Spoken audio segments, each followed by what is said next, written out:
तर नवी मुंबईलाही मुसळधार पावसानं झोडपले, सखल भागांमध्ये पाणी साचले, खारघर परिसरात रस्त्यांवर पाणी साचले, त्यामुळे वाहन चालकांना या पाण्यातून मार्ग काढत प्रवास करावा लागतो।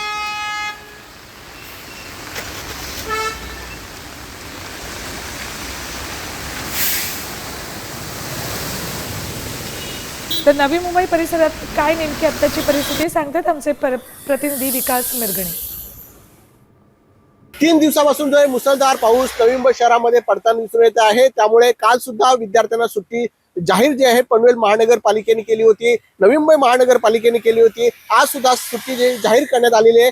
पाणी रस्त्यावर पूर्णपणे साचलेलं आहे आणि संपूर्ण रस्ता जो आहे तो पूर्णपणे जलमय झालेला आपल्याला दिसून येत आहे। याच व्हिडिओच्या माध्यमातून तुम्ही पाहू शकता मोठ्या प्रमाणात पाणी जे आहे रस्त्यावर साचलं, त्यामुळे वाहन चालकांना सुद्धा या पाण्यातून मार्ग काढत जावं लागत आहे। त्यामुळे संपूर्ण परिस्थिती जी आहे पूर परिस्थिती निर्माण झाली की काय असा प्रश्न या निमित्ताने उपस्थित आहे। त्यामुळे संपूर्ण पाणी जे आहे रस्त्यावर आहे, आजूबाजूला पूर्णपणे पाणी जे आहे ते साचलेलं दिसून येते। त्यामुळे आज सुद्धा हवामान खात्याने मुसळधार पाऊस पडण्याची शक्यता व्यक्त केली आहे। त्यानुसार जे आहे त्या संपूर्ण पाणी जे आहे ते पूर्णपणे रस्त्यावर पूर्णपणे आपल्याला दिसून येते। त्यामुळे संपूर्ण जो आहे खारघर परिसर रस्त्यावर जलमय झालं की काय असा प्रश्न या निमित्ताने उपस्थित होत आहे।